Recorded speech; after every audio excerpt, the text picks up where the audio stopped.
আসসালামু আলাইকুম। সেবা ন্যাচারালের পক্ষ থেকে স্বাগতম। আমরা একটি ধারাবাহিক আলোচনা করতেছিলাম। যারা আমাদের পূর্বের ভিডিওগুলো দেখেন নাই তারা চাইলে আমাদের আগের ভিডিওগুলো দেখে আসতে পারেন। আমরা পূর্বে যে বিষয়গুলো আলোচনা করেছি যে এর মধ্যে অন্যতম ছিল যে একবারে বেশি পরিমাণ খেলে কি কি অসুবিধা হয় এগুলো নিয়ে আমরা আলোচনা করেছি। তারপরে আমরা আলোচনা করেছি খাবারে অনিয়ম করলে কি কি অসুবিধাগুলো হতে পারে এগুলো নিয়ে আলোচনা করেছি। আপনারা আমাদের আগের ভিডিওগুলো যদি চান দেখে আসতে পারেন। আজকে আমরা আলোচনা করতে চাচ্ছি আপনি কোন কোন খাবার খাবেন।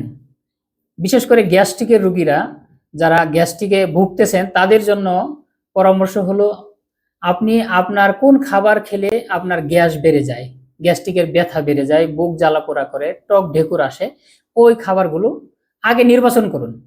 সব খাবার যে আপনার আপনার বুক জ্বালাপোড়া করবে, গ্যাস হবে, এটা কিন্তু না। আপনার সব খাবারে এরকম হবে না।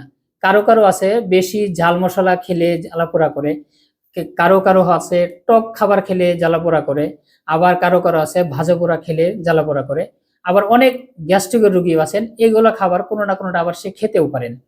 এখন আপনাকে নির্বাচন করতে হবে আপনি কোন খাবার খাবেন এবং কোন খাবার খাবেন না, কোন খাবারটা খেলে আপনার এই গ্যাস্ট্রিকের সমস্যাটা হয় না, ওইটি আপনি আস্তে আস্তে অ্যাভয়েড করে তাহলে আপনি ভালো থাকবেন। আজকে আমরা একটু ডিপলি আলোচনা করতে চাচ্ছি যে কোন কোন খাবারগুলো গ্যাস্ট্রিকের রোগীরা, যারা ডায়াবেটিক্সের রোগী কিংবা যাদের প্রেশার বেশি এরকম রোগীরা আসলে কোন কোন খাবারগুলা বেশি পরিমাণ খেতে পারবেন বা কোন খাবার খেলে তাদের কোনো বাধা নেই, মানা নেই।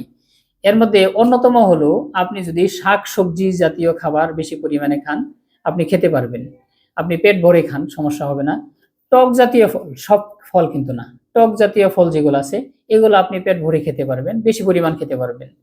তাছাড়া আপনি কচু শাক বা এই মাটির নিচের যে সবজিগুলো আছে এগুলো যদি বেশি পরিমাণেও খান আপনার কোনো সমস্যা হবে না।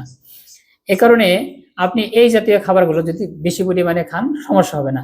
তাছাড়া যেসব রোগী গ্যাস্ট্রিকে ভুগতেছেন বা গ্যাস্ট্রিকের রোগী যারা আছেন তারা বিশেষ করে সিদ্ধ খাবার, মানে শক্ত কোনো খাবার খাবেন না, বেশি সিদ্ধ খাবারগুলো খাবেন বেশি। কলা খেতে পারেন, পেঁপে জাতীয় খাবার খেতে পারেন, পেঁপে পাকা পেঁপেও খেতে পারবেন, অথবা কাঁচা পেঁপেও যদি আপনি খেতে পারেন আপনি খেতে পারবেন, সমস্যা হবে না। আর সবজি জাতীয় খাবার যত বেশি খেতে পারেন খাবেন, সমস্যা হবে না।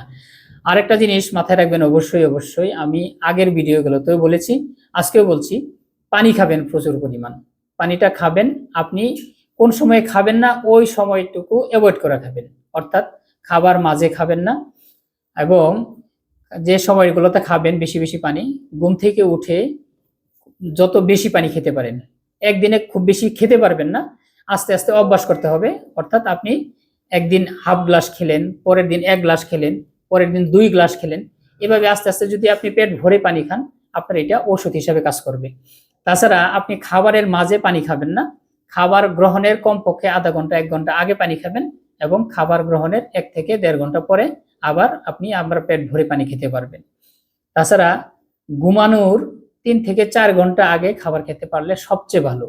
যেটা করবেন না, খাওয়ার পরে, বিশেষ করে রাতের খাবারের পরেই শুয়ে পড়বেন না, এই জিনিসটা অ্যাভয়েড করার চেষ্টা করবেন। ধন্যবাদ আমাদের পেজে থাকার জন্য। এরকম সুন্দর সুন্দর ভিডিওগুলো পেতে আমাদের পেজে চোখ রাখুন। ধন্যবাদ।